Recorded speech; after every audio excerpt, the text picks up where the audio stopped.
Hello foodies, આજે આપણે બનાવીશું ડ્રાય વઘારેલો રોટલો જે તમને ઢાબાનો સ્વાદ પણ ભૂલાવી દેશે. એકવાર મારી રીતે જરૂરથી બનાવજો.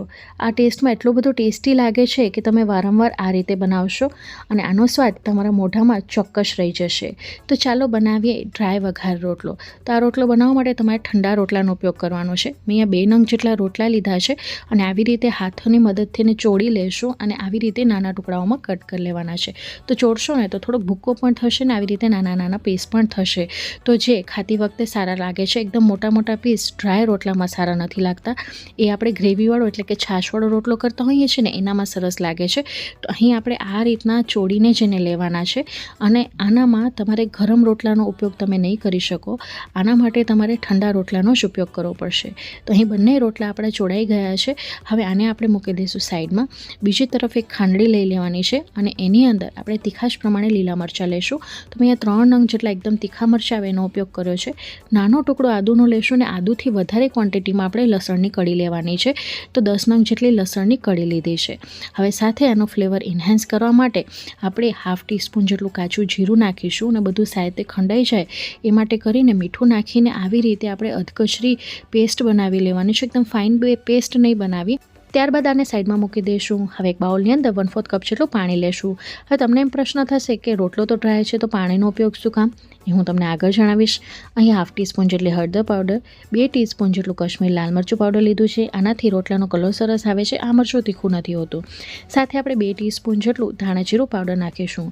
હવે મેં રોટલા બનાવ્યા છે ને એમાં મેં મીઠાનો ભાગ નથી નાખ્યો, એટલે આ સમયે હું મીઠું નાખી રહી છું. પણ જો તમે રોટલામાં મીઠું નાખતા હો તો આ સમયે મીઠાને સ્કીપ કરવાનો. તો મસાલાના ભાગનું જ આપણે મીઠું નાખ્યું છે અને સાથે એનો ફ્લેવર એન્હાન્સ કરવા માટે આપણે 1/2 ટીસ્પૂન જેટલો ગરમ મસાલો નાખીશું. તો અહીં તમે કોઈ પણ દાળ શાકનો જે ગરમ મસાલો વાપરતા હો એનો ઉપયોગ કરવાનો.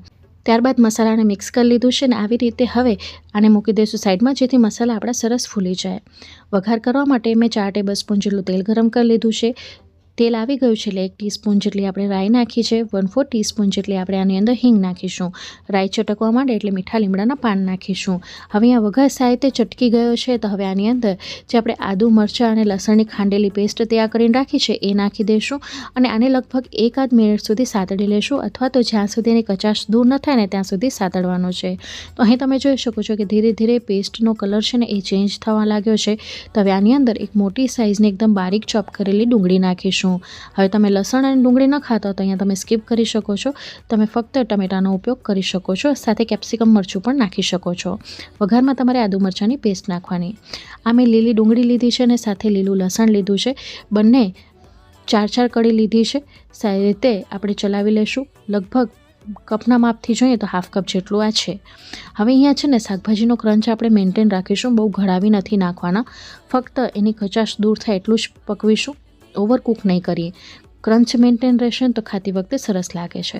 તો અહીં થોડીવાર પછી હવે લીલી ડુંગળી અને લીલા લસણનો આપણે લીલો ભાગ નાખી દઈશું. જો આપણે પહેલાં નાખી દઈએ છીએ ને તો એ ચવડ થઈ જાય છે અને ખાતી વખતે દાંતમાં ભરાય છે. તો આવી રીતે થોડુંક ડુંગળીનું પાણી છૂટું પડે પછી જ આપણે એને નાખીશું, જેથી એ સોફ્ટ બન્યા રહે. ત્યારબાદ 30 સેકન્ડ સુધી આપણે એમને સાતળી લીધું છે. એનો ક્રંચ તમે જોઈ શકો છો મેન્ટેન રહ્યો છે. તો હવે આ સમયે આની અંદર એક મોટી સાઇઝનું બારીક ચોપ કરેલું ટમેટું નાખી દઈશું. જોઈ શકો છો કોઈ પણ શાકભાજી છે આપણા ઓવરકુક નથી થયા. એનું ટેક્સચર એઝ ઇટ ઇઝ આપણે મેન્ટેન રાખ્યું છે, જે ખાતી વખતે ખૂબ જ સરસ લાગે છે. અને ઢાબા પર આ રીતે જ બનાવવામાં આવે છે. શાકભાજીને ઓવરકુક કરવામાં નથી આવતા. જો તમારા ઘરમાં લોખંડની મોટી કડાઈ હોય અથવા તો મોટી તવી હોય તો એના ઉપર તમે બનાવજો, અસલ તમને સ્વાદ મળશે. સાથે લોખંડના તત્વો તો ખરા જ. સારી રીતે આપણે મિક્સ કરી લીધું છે ને અહીં તમે જોઈ શકો છો કે તેલ છૂટું પડવા માંડ્યું છે. શાકભાજી ઓવરકુક નથી થયા. એનું texture as it is maintain છે. તો હવે આ સમયે આની અંદર આપણે મસાલાવાળું પાણી એટલે કે મસાલા નાખી દઈશું જે આપણે પલાળીને રાખ્યા હતા.